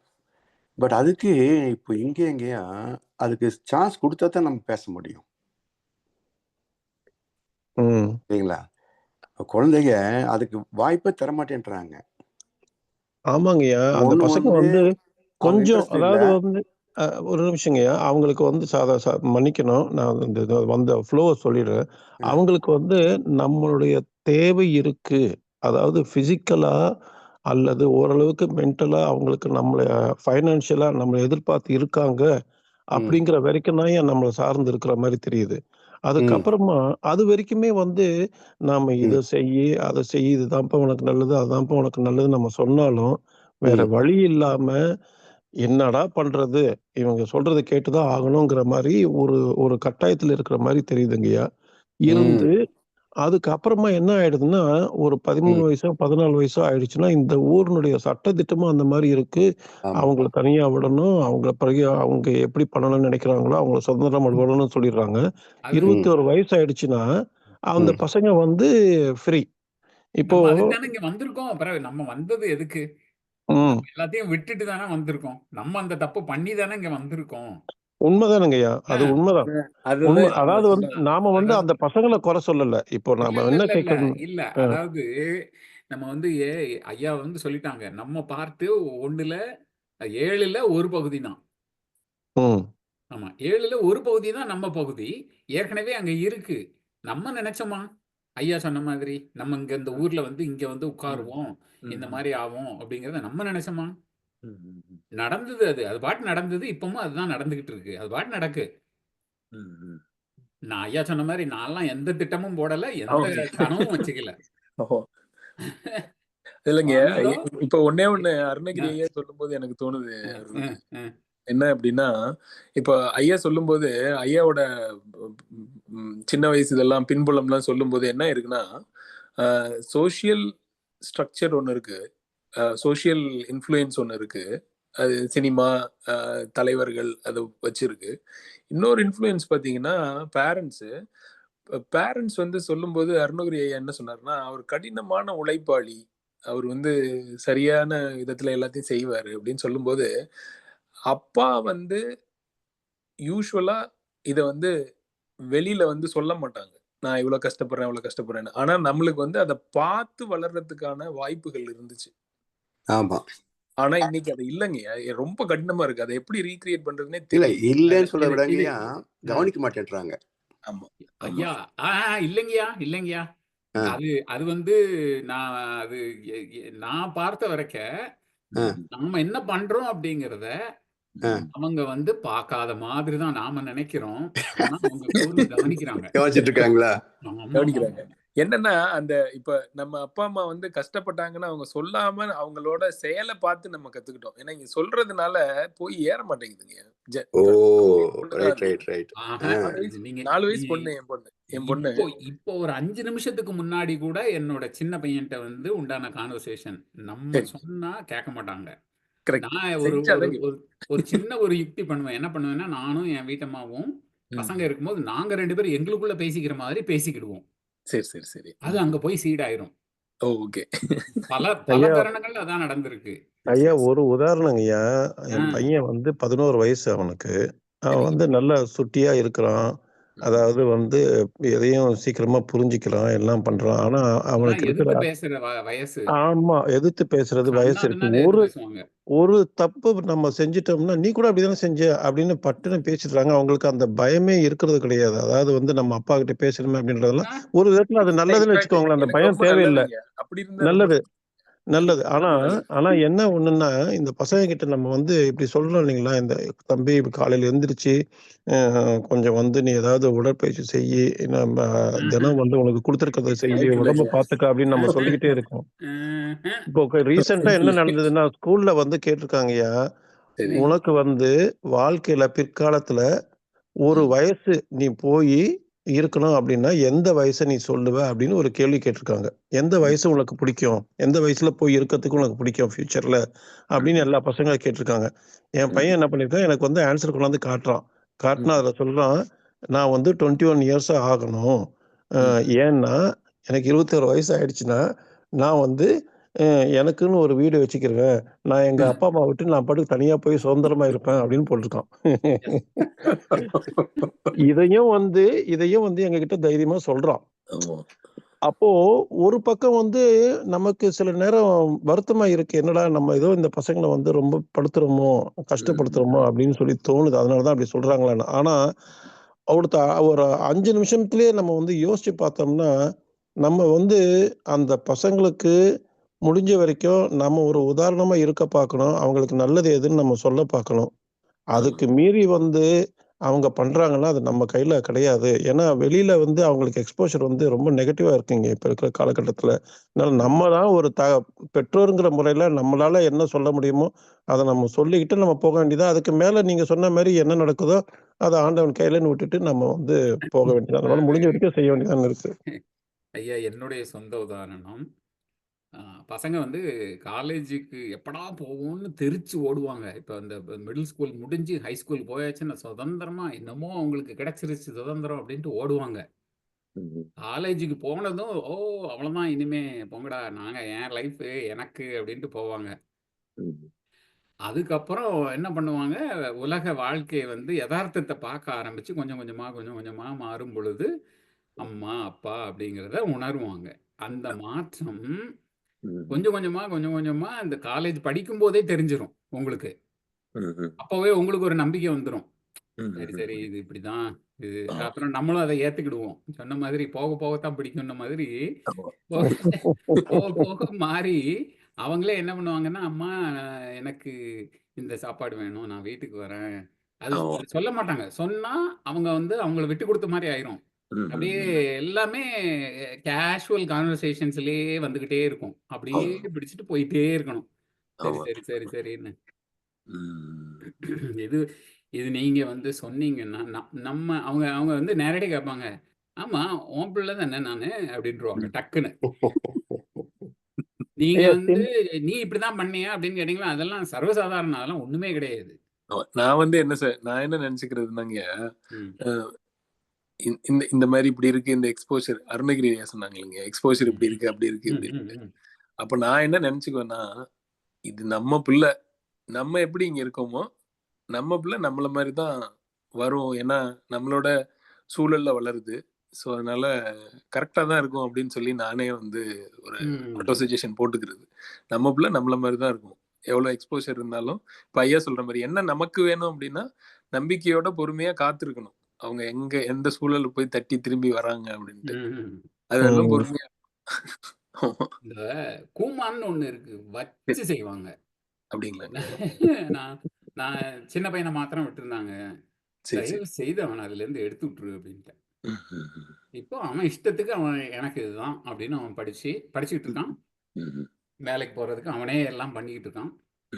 நான் வந்து இங்க சைட்ல நாங்க பண்ணிட்டு இருக்க பிசினஸ் எடுத்துக்கடா அப்படின்னு சொல்லும் பொழுது, உன் கூட எல்லாம் நான் பிசினஸ் பண்ண மாட்டேன், என் வழி வேற, என் வழி தனி. ரைட்டுப்பா. ஐயா, இதுல ஒரு விஷயம் ஒண்ணு கேட்டுட்டு நான் முடிச்சுக்கிறேங்க என்னோட கேள்விய. இந்த நம்ம பழக்கத்துல நம்ம சின்ன பசங்களா இருந்தப்போ இந்த ஒபீடியன்ஸ் அப்படிங்கறது, இந்த பெரியவங்க சொன்னா கேட்கணும் அப்படிங்கறது ஒரு இது இருந்ததுங்கய்யா. என்னன்னா, நம்ம அப்பா அம்மா நமக்கு ஏதாவது சொன்னாங்கன்னா நல்லதுக்கு தான் சொல்லுவாங்க அப்படிங்கிற ஒரு மனப்பக்குவத்தை வந்து நமக்கு எப்படியோ மனசுல விதைச்சிட்டாங்கய்யா. அது விளைச்சதுனால தான் நம்ம ஜெனரேஷன்ல பல பேர் வந்து நான்லாம் வந்து கவர்மெண்ட் ஸ்கூலுங்கய்யா. நான் தமிழ் வகுப்பு தான் படித்தேன். நான் படித்த கவர்மெண்ட் ஸ்கூலில் எனக்கு இருந்த எக்ஸ்போஷரில் எங்கள் அம்மா 3ஆம் கிளாஸ், எங்கள் அப்பா 8ஆம் கிளாஸ் படித்தவங்க. நாங்கள் எங்கள் பரம்பரையெல்லாம் ஒன்றும் படித்த பரம்பரை இல்லை. ஆனால் எங்கள் பரம்பரை வந்து முழுக்க தொழில் தான். எங்கள் அப்பா காலையில் 6 மணிக்கு எந்திரிச்சா நாங்கள் ஜவுளி வியாபாரி, தொழில் தான் எங்களுக்கு. இவன் என்ன பணம் கொடுத்தான், அவன் என்ன பணம் கொடுத்தான், இது என்னடா ஆச்சு, அது என்னடா ஆச்சுன்னு கேட்கறது தான் எங்கள் வீட்டில் சுப்ரபாதமாகவே எந்திரிக்கும் நாங்களாம். அப்படி இருந்து வந்த ஒரு குடும்பத்துல என் ஜெனரேஷன்ல தான் நாங்க படிச்சு வந்தோம். ஏன்னா எங்க அப்பா வந்து ஒண்ணு புரிஞ்சுக்கிட்டாரு, பசங்களை படிக்க வைக்கணும் அப்படின்னு 4 பசங்களையும் படிக்க வச்சுட்டாரு. எதுக்கு நான் சொல்ல வரேன்னா, நாங்க படிச்சதெல்லாம் வந்து பெரியவங்க சொன்னா நல்லதுக்கு தான் சொல்லுவாங்க அப்படிங்கிற அந்த ஒபீடியன்ஸ் வந்து எங்களுக்கு இருந்ததுங்கய்யா. இப்ப என்ன கஷ்டமா இருக்குன்னா, நம்ம சொல்றது இந்த பசங்க கொஞ்சம் எல்லாத்துக்குமே விளக்கம் கேட்டுட்டு இருந்தா நமக்கு சொல்ல முடியலையா? சொன்னாலும் அவங்க வந்து அத புரிஞ்சு எடுத்துக்க மாட்டேங்கிறாங்க. ஸோ நம்ம சொல்றத கேட்டு அந்த பசங்க நடந்துக்கிட்டாங்கன்னா, பிற்காலத்துல கொஞ்சம் நல்லா இருப்பாங்களேன்ற ஒரு ஆதங்கம் இருக்கு. அத கேட்காம போகும்போது வருத்தமா இருக்கு. என்னடா இப்படி ஆகுறாங்களே! பட்டு தான் தெளியணும் போல இருக்கு அவங்களுக்கு அப்படின்னு நினைக்கும்போது நமக்கு வருத்தமா இருக்குங்கய்யா. அது அப்படி சொல்ல முடியாது இல்லையா? ஏன்னா இப்ப நம்ம அம்மா அப்பா பண்ணதை நம்ம இப்ப பண்ணிட்டு இருக்கோமா? அப்ப நம்ம அம்மா அப்பா நினைச்சிருப்பாங்க இல்லையா? நாம இதை பண்ணியிருக்கிறதுலயே நம்ம பிள்ளை வந்து ஜெயிக்கணும் அப்படிங்கிற மாதிரி அவங்க யோசிச்சிருப்பாங்க இல்லையா? அவன் கொஞ்சம் ஆமா. மாத்தி யோசிச்சு நாம கஷ்டப்பட்ட மாதிரி நம்ம பிள்ளை படக்கூடாது அப்படிங்கிற மாதிரி யோசிச்சிருப்பாங்க. இந்த ஸ்ட்ராட்டஜி எந்த தலைமுறை மாறுறதே இல்லைங்க ஐயா. ஒவ்வொரு தலைமுறையிலையும் குழந்தைங்க அப்படித்தான் இருக்கிறாங்க, பெற்றவங்க இப்படித்தான் இருக்கிறாங்க. அப்படியேதான். அதுதான் நம்ம வந்து விட்டுட்டு, ஓகே இந்த மகான் சொன்ன மாதிரி இந்த உயிர் நம்மால் வந்தது, இது தனி உயிர். அப்ப அதுக்கு ஒரு சுதந்திரம் கொடுக்கணும். ஆமா, 7ல் 6 பகுதி நம்மளும் நம்ம முன்னோர்களும் தான், இல்லைன்னு சொல்லல. அதுதான் மேற்கொண்டு அந்த தலைமுறை சிறப்பதற்கு நாம என்ன செய்யணும்? அப்ப நம்மகிட்டயே நம்மளுடைய பதிவுகளை வந்து கழிப்பதற்கு, நாமளே அனுபவிச்சு முடிச்சிடுறதுக்கு என்னென்ன செய்யணுமோ அதை வந்து நாம முயற்சி பண்ணிக்கிட்டு இருந்தாலே அந்த சமுதாயம் நமக்கு அடுத்த தலைமுறை தன்னை போலியே அதுவே வரும். அதுவும் அவன் சித்தன் தானே அப்படின்னு சொல்லிட்டு அந்த பக்குவத்தை நம்ம ஏத்துக்கிட்டாலே, ஐயா சொல்றது அதுதான் இல்லையா? அதை ஏத்துக்கிட்டாலே அங்க அடுத்த தலைமுறைக்கு என்ன போகணுமோ அது போய் சேரும். உண்மையிலேயே குழந்தை வளர்ப்புல குழந்தைங்களை நம்ம வளர்க்கல, குழந்தைங்க தான் நம்மள வளர்க்குறாங்க இன்னைக்கு இருக்கிற சூழல். ஏன்னா ரொம்ப வளைஞ்சு கொடுக்க வேண்டிய சூழல்ல நம்ம தான் இருக்கோம். ஏன்னா இங்க இருக்கிற சமுதாய அமைப்பு அப்படி இருக்கு. ஸோ அதோட சேர்த்து அது ஒவ்வொரு தலைமுறையிலையும் அப்படி வாழ்ந்து கொடுத்தாங்க போக வேண்டியிருக்கு. ஏன்னா பரிணாமமே அப்படித்தானே.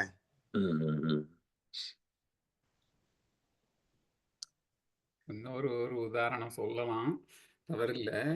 இங்க நமக்கு வேலை பார்க்குற பசங்க இந்தியாவில் இருக்கிறாங்க.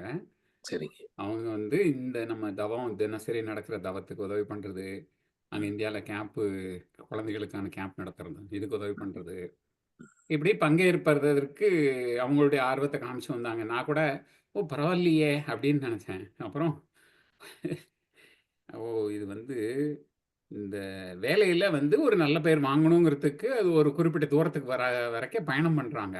அதுக்கப்புறம் விட்டுடுறாங்க. அவங்களுக்கான ஒரு ஆர்வம். அப்போ நான் வந்து அதை ரொம்ப இது பண்ணுறதில்ல, அறிமுகப்படுத்தி விட்டுருவேன். அது என் கடமை. நான் சொன்ன மாதிரி நம்ம சொல்கிறத ஊதர சங்கம் ஊதி வைப்போம், கேட்கறதும் அல்ல போய் பதியறதும் அது அது அது அப்படிங்கிற மாதிரி அந்த பச்சத்த நிலை, அந்த துறவு நிலைக்கு வந்துடணும் அப்படிங்கிறது தான் நமக்கு நோக்கமாக இருக்கணும், இல்லைங்களாங்கய்யா? ஆமா ஆமா. இது இது இது நம்ம அப்படியே பேசி பேசி பேசி செய்து எண்ணங்கள் காதில் கேட்டு கேட்டு கேட்டு கேட்டு உரு போட்டு உள்ள பதிஞ்சு தூக்கத்தில் தட்டி எழுப்பி கேட்டாலும் இதுதான். ஆனா இதை ஈஸியா இன்னொரு நண்பர் வர வச்சுங்க, நம்ம பயிற்சி எடுக்காதவர், அவருடைய இது பேசினாரு, நம்ம உடனே அதுல சாஞ்சிருவோம். நம்ம கிட்ட அந்த வீக்னஸ் இருக்கு பாருங்க, ஏற்கனவே உள்ள அந்த பழைய அனுபவங்கள், அந்த வீக்னஸ் வந்து தட்டி எழுப்பிடும்ல, அது தட்டி உடனே அந்த பக்கம் மாறிடுவோம். ஸோ இது வந்து இந்த சத்சங்கத்துக்கு வரைக்கும் நம்ம இப்படி இருப்போம், ஓ வெரி குட், ஈஸி தான் இருக்கு அப்படின்னு இருக்கும். அவர் வந்து உட்கார்ந்தாருன்னா டக்குன்னு அதில் போய் மாறிடுவோம். இதுதான் மனசனுடைய ஒரு வீக்னஸ் இது. ஸோ அதுதான் டைலமா, மாறி மாறி இதுல சிக்கிக்கிட்டே இருக்கிறோம். மாறின அடுத்த தருணத்துல இங்க ரெக்கார்டிங் ஆரம்பிச்சிரும் டக்குன்னு. ஆமா, அதான் எல்லாமே நம்ம இருக்கு இல்லைங்க, எதுவுமே அழிஞ்சு போறது இல்ல. அதனால இது வரைக்கும் வாழ்ந்த அனுபவங்கள் எல்லாம் நம்ம கிட்ட உள்ளதா இருக்குது, எங்கேயும் வெளியே போகல. அப்போ அந்த சிச்சுவேஷனுக்கு அது வேலை செய்யுது, இந்த சிச்சுவேஷனுக்கு இது வேலை செய்யுது, எல்லாம் நம்மகிட்ட தீது நன்று எல்லா குப்பையும் நம்மகிட்ட கிடக்கு. அதுல ரொம்ப இன்னைக்கு ரொம்ப முக்கியமான டேக்அவே என்னன்னாங்க, நான் எடுத்துக்கிறது என்னன்னா, ஐயா சொன்னதாங்க, இன்னைக்கு என்ன வேலை, இன்னைக்கு என்ன நான் பண்ணணும், செய்யற வேலையை எப்படி என்னோட முழு திறமையை பயன்படுத்தி செய்யறேன், அவ்வளவுதாங்க. அதை தாண்டி வேற எதை பத்தியும் யோசிக்கலன்னா வாழ்க்கை வந்து ஹாப்பியா நல்லா இருக்கும். ஆமா, வேற நம்ம யோசிச்சாலும் நடக்க போறது இல்ல, இல்லைங்களா? நானும் ஒரு அனுபவம் சொன்னேன். நானும் அருணகிரியும் இங்கே தான் ஒர்க் பண்ணிட்டு, மெரிலாண்டில் இந்த கவர்மெண்ட்ல தான் ஒர்க் பண்ணிட்டு இருக்கோம், ப்ராஜெக்ட்ல தான். ஸோ இங்கே இப்போதான் இவர் தான் இந்த கவர்மெண்ட்ல இருக்கிறவங்க தான் எல்லாரையும் வெளியில் அனுப்பணும் எல்லாம் பண்ணணுன்ட்டு பார்த்தீங்கன்னா, எங்கள் ஆஃபீஸில் வந்து பாதி பேருக்கு ஒரே கவலை தான், நாளைக்கு என்ன நடக்கும்ன்ட்டு. நான் எப்பவும் சொல்லுவேன், இன்னைக்கு நம்ம இருக்கோமா, இன்னைக்கு ஜாலியாக இருக்கோம், இன்னைக்கு take one day at a time. அதான் நம்ம இன்னைக்கு வந்து உங்க வேலையை பண்ணுங்க, நாளைக்கு என்ன பண்ணணும் அது ஒண்ணு இல்லைங்க. நம்ம வந்து லீகலா வந்தவங்களுக்கு ஒரு பிரச்சனை கிடையாதுங்கய்யா. இவங்க கை வச்ச இல்லீகல் இமிகிரேஷன் தானே. இல்ல இவங்க இதுவும் இருக்காங்க, இவங்க கவர்மெண்ட் எம்ப்ளாயீஸ் இது பண்றாங்க. ஐ மீன் கவர்மெண்ட்குள்ள இருக்கிற இவங்க என்ன பிரச்சனை, இங்க சோஷியல் செக்யூரிட்டிங்கிறது வந்து இப்ப பெனிஃபிட்ஸ் கொடுக்கறது, இப்ப வயசானவங்க, உடம்பு சரியில்லை, இது வந்து இவங்க இந்த கவர்மெண்ட் என்ன பண்றாங்கன்னா, எதுக்கு நீங்க மணி இங்க வேஸ்ட் பண்றீங்க, இந்த டிபார்ட்மெண்டே தேவையில்லை, எல்லாரும் உழைச்சு சம்பாதிக்கணும். ஓ சரி சரி. ஸோ வந்து எங்களுக்கு வந்து ரூல் என்ன கொடுத்துருக்காங்கன்னா, ஒரு காஸ்ட்டை வந்து 50% கம்மி பண்ணணுங்கிற மாதிரி ஒரு டைரக்டிவ் கொடுத்துருக்காங்க. அதுல வந்து இது நான் வந்து சொல்றேன், இந்தியன்ஸ் மட்டுமே கிடையாது, இருக்கிற அமெரிக்கன்ஸ் எங்க ஆஃபீஸ்ல வந்து பாதி பேர் எல்லாம் இந்த பிரச்சனைகள் தான் ஓடிட்டு இருக்கு அவங்களுக்கு. ஓ இது சிக்கல் தான். நாங்க அதான் சொல்லிட்டோம். இன்னைக்கு நம்ம வேலை பண்ணுவோம். அடுத்த நாள் என்ன பார்த்துக்கலாம். அவ்வளவுதான். நாளைக்கு வந்து வேற நாள். நம்ம இன்னைக்கு வந்து நான் என்ன செய்யணுமோ அதை செய்வோம். அவ்வளவுதான். எப்படி நான் அதுக்கு தகுந்த மாதிரி சுச்சுவேஷன்ல ஒரு சிந்தனை வரும், ஒரு வேலையை செய்வோம். அது மாறிட்டு தான் கேட்கும். மனசை அறிவு சும்மா இருக்காது. அதுக்கு சர்வைவலுக்கு ஏதோ ஒரு ஐடியா திங்க் பண்ணி அதுக்கு தகுந்த சூழ்நிலைகள் வரும், அதுக்கு தகுந்த மாதிரி செயல்பட்டுரும். நாளைக்கு யோசிக்கிறது தேவையில்லை தாங்கய்யா. பெரும்பகுதி தேவையில்லை. அப்படியே பழகி வச்சிட்டோம். அதான் நீங்க சாதா இந்த டேக் சொன்னீங்களே இன்னைக்கு. இன்றைக்கு நாம் நம் கடமையை ஒழுங்காக செய்ய வேண்டும். அவ்வளவுதான். இதோட முடிஞ்சிருச்சு மொத்தமா. அவ்வளவுதாங்கய்யா. ரொம்ப முழுமையான அறிவுரைங்க அது. ஏன்னா அதுக்கு மேல ஒண்ணும் இல்லை ஆக்சுவலா. ஏன்னா நீங்க பின்னாடி போனாலும் பயம் வந்துருது, முன்னாடி போனாலும் பயம் வந்துருது. இது எப்படி ஆயிருமோ, இது ஏன் இப்படி ஆச்சு அப்படின்னா அங்க கவலை வந்துருது. இந்த பக்கம் போனா பயம் வந்துருது. இங்க இருக்கிறப்ப இப்ப என்ன எக்ஸ்பீரியன்ஸ் பண்றோம், அது எப்படி நேர்த்தியா பண்றது. அதுக்கு ஒரே ஒரு தம்பு ரூல் என்ன அப்படின்னா, எனக்கும் மத்தவங்களுக்கும் நான் செய்யற செயல்னால துன்பம் வரக்கூடாது. அவ்வளவுதாங்க. அதை ஹோல்டு பண்ணிட்டு நம்ம பாட்டுக்கு இயங்கிட்டே இருக்கணும். ரொம்ப நன்றிங்கய்யா. நன்றிமா. நன்றிங்கய்யா. ரொம்ப நன்றி. கார்த்திகேயன் ஐயா சொன்னதும் ஒரு ஒரு ஒரு நல்ல இதுவா இருந்தது. அதாவது வந்து நம்ம பசங்க தான் நல்லா வந்துருவாங்க அப்படிங்கிற ஒரு ரொம்ப ஆழமா மனசுல எப்பயுமே ஆட்டோ சஜஸ்ட் பண்ணிக்கிட்டே இருக்குதுங்க. நானு நம்ம பசங்க நம்மள மாதிரி தான் இருப்பாங்க. ஏன்னா நம்ம கொடுக்குற என்விரான்மெண்ட்ல தான் அவங்க இருக்காங்க. கூடயே சேர்த்து நம்மளால என்ன அளவுக்கு உணர்வு கொடுக்க முடியுமோ அதை கொடுக்குறோம். அதனால எங்க போனாலும் அது ஒரு காப்பா நிக்கும். ஏன்னா இன்னொன்னுங்கய்யா, இப்போ இங்கெல்லாம் வந்திருக்கோம் சொன்னா புண்ணிய பதிவு இல்லாம இங்க வந்திருக்க முடியாது. அங்கெல்லாம் வந்து திறமைக்கு தகுந்த வேலை இல்லை, உழைப்புக்கு தகுந்த கூலி இல்லை, இல்லைங்களா? ஆமா. அதை விட பெட்டர் தான் இது. ஸோ இங்க வந்திருக்கோம் அப்படின்னா அப்போ அதுக்கு தகுந்த மாதிரி ஒரு புண்ணிய பலஞ்சு இல்லைன்னு வர முடியுமா? அப்போ அதுக்கு அடுத்த சேர்ந்தது இதை விட இன்னும் நல்லதா தான் இருக்கும். நல்லதா இருக்கும் அப்படின்றதுதான் உண்மை. அதுதான் உண்மை. அதுதான். ஆனா என்ன, எப்பவுமே இந்த நெகட்டிவ் ரிஸ்க் இருக்கத்தான் செய்யும். கலை செடி முளைக்கூடிய வாய்ப்புகள் எல்லா இடத்துலையும் இருக்கும். அந்த கலையில சிக்காம மட்டும் கொஞ்சம் அட்வைஸ் பண்ணி இதில் என்னென்ன இருக்குது சிக்கல் அப்படின்னு சொல்லி கொடுத்து வளர்த்தா போதும். வளர வேண்டிய வேலையை அவங்க பார்த்துப்பாங்க. ஆமாங்க. இப்போ இந்த பயம் அப்படின்றது ஒண்ணு வந்தோடனே நான் ஒரு டாக்டர் டிஸ்கஷன் ஒண்ணு ஆர்என்டில WCC ஆர்என்டில நடந்ததுங்க. அதுல வந்து ஒருத்தர் சொல்றாருங்க, ஒரு டாக்டர் சொன்னாரு. என்ன சொன்னாருன்னா, மனிதன் வந்து இந்த ஏன்ஷியன்ட் மேன் இருக்காங்க, அவன் வந்து வாழும்போது அவன் இந்த இருள் அப்புறம் இந்த அடர்த்தியான காட்டு பகுதி இங்கெல்லாம் வாழ்ந்ததுனால தன்னுடைய உடலையும் தன்னுடைய இருப்பையும் காப்பாத்திக்கிறதுக்காக இந்த பய உணர்வு ஏற்பட்டுதான். அந்த பய உணர்வை தூண்டுறதுக்கான பிரெயின் சென்டர்ஸ் இருக்குங்களாங்க நமக்கு. அது வந்து காலப்போக்குல இந்த பரிணாமத்துல வளர்ந்து அந்த சென்டர் நம்மகிட்ட இருக்குங்களாம் பிரெயின்ல. இப்ப நான் வந்து இருள்ல தான் பேசுறேன் இப்போ.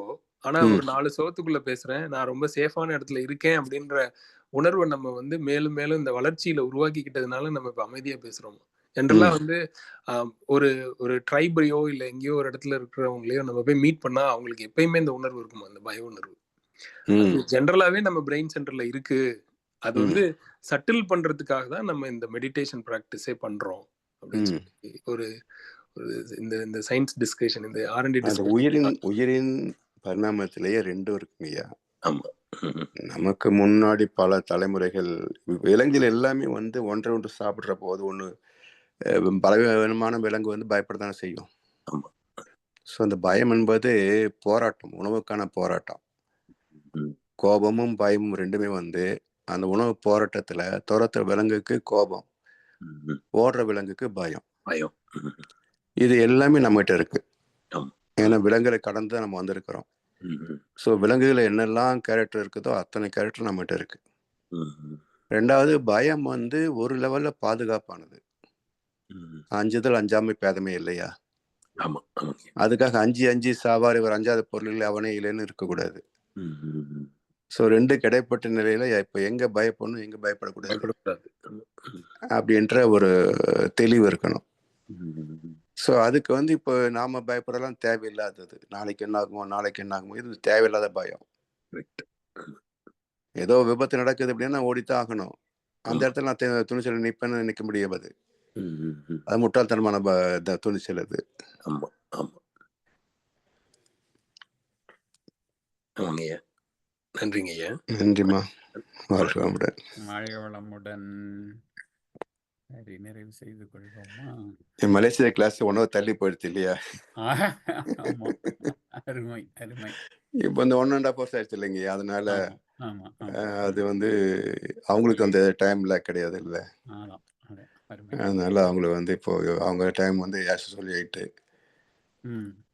இப்போ இந்தியாவுக்கு நமக்கு 1.5 மணி நேரம் டிஃபரன்ஸ் இருந்ததுனால கொஞ்சம் நேரத்துல நீங்க காஃபி குடிச்சு டீ குடிச்சு ஆமா போய் காசு சாப்பிட்டு வந்து உட்காரலாம். சரியா? சரிங்கய்யா. சிறப்பு. வாழ்க வளமுடன். வாழ்க வளமுடன். சிறப்பாக விளக்கம் வழங்கி நம்மை வழி நடத்தி கொண்டிருக்கும் மூத்த பேராசிரியர் ஞானாசிரியர் அருள்நிதி பழனிசாமி வேலுச்சாமி ஐயா அவர்களும் அவரது அன்பு குடும்பத்தினரும் அருட்பேர் ஆற்றல் கருணையினால் உடல் நலம், நீளாயுள், நிறை செல்வம், உயர்ப்புகழ், மெய்ஞானம் ஓங்கி வாழ்க வளமுடன், வாழ்க வளமுடன், வாழ்க வளமுடன். பாடல்கள் பாடி நிறைவு செய்யும் தருணம். வேதாத்திரிய பாடல் பாட அருள்நிதி ஸ்ரீராம் ஜேபி ஐயா அவர்களும், பிரம்மஞான கவி பாட அருள்நிதி கார்த்திகேயன் நாகேந்திரன் ஐயா அவர்களும், உலகநல வாழ்த்து பாட அருள்நிதி அருணகிரி சிகாமணி ஐயா அவர்களும். வாழ்க வளமுடன்.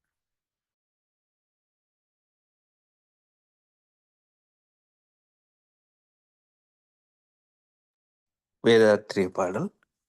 போரில்லா நல்லுலகம், பொருள் துறையில் சமநீதி, நேர்மையான நீதிமுறை, நிலவுலகிற்கோராட்சி, சீர் செய்த பண்பாடு, சிந்தனையோர் வழிவாழ்வு, சிறப்புணர்ந்த பெண் மதிப்பு, தெய்வநீதி வழிவாழ்தல், தேர் திருவிழா தவிர்த்தல், சிறுவர்க்கே விளையாட்டு, செயல் விளைவு உணர்கல்வி, சீர்காண்ட நிலை விளக்கம், பார் முழுதும் உணவு நீர் பொதுவாக்கல், பல மதங்கள் பல கடவுள் பழக்கம் ஒழித்து உண்மை ஒன்றை தேர்ந்தெடுதல். வாழ்க வளமுடன். பிரம்மஞான கவி. இறைவெளியே தன்னிருக்க சூழ்ந்தழுத்தும் ஆற்றல், இதன் திணிவு மடிப்பு விழ சுழலும்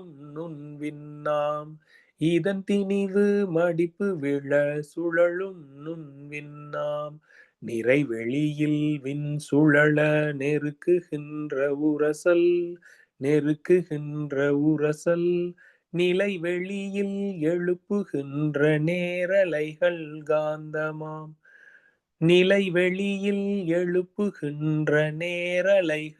காந்தமாம், மறை பொருளாம் காந்தம் தன்மாத்திரைகள் ஐவகை, மலைக்காதீர் விண்கூட்டம் மாபூதம் ஐந்துமாம்,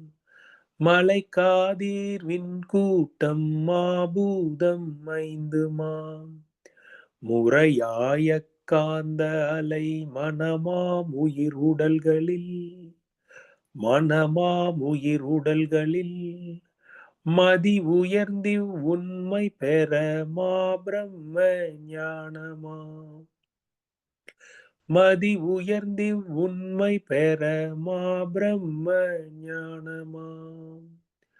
மாபிரம்ம ஞானமாம். வாழ்க வளமுடன்.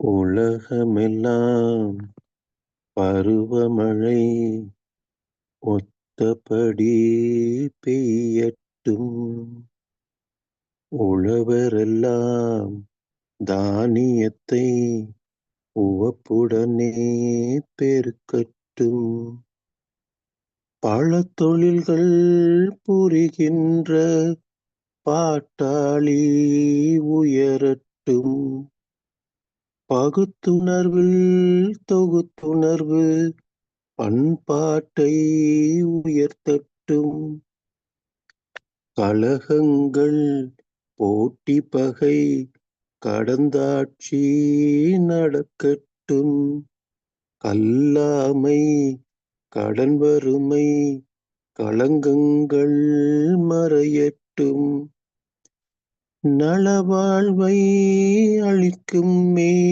ஞான ஒளி வீசட்டும், நம் கடமை அறவாழ்வின் நாட்டத்தே சிறக்கட்டும், நம் கடமை அறவாழ்வின் நாட்டத்தே சிறக்கட்டும்.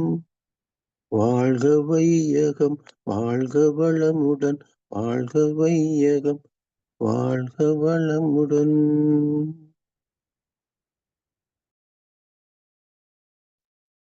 வாழ்க வளமுடன். இன்றைய தவத்தில் கலந்து கொண்ட அன்பர்கள், தவத்தை வழிநடத்தியோர், சிந்தனை வழங்கியோர், பாடல்கள் பாடியோர் அனைவரும் வாழ்க வளமுடன். உங்களின் அன்பு குடும்பம், உங்களின் உடல் நலம், மனவளம், பொருள் வளம், அருள் தொண்டு, ஆன்மீக தொண்டு, வாழ்க வளமுடன், வாழ்க வளமுடன், வாழ்க வளமுடன். இத்துடன் இன்றைய காலை தவம் மகிழ்வோடும் இனிதே நிறைவுபெறுகின்றது. இறையருளும் குருவருளும் நம் அனைவரையும் எப்பொழுதும் சூழ்ந்திருந்து நம்மை இந்த இறைநிலை உணர்பயணத்திலே சிறந்த முறையிலே வழிநடத்தட்டும் என அனைவரையும் வாழ்த்தி வணங்கி நன்றி கூறி அமைகிறோம். வாழ்க வையகம், வாழ்க வையகம், வாழ்க வளமுடன்.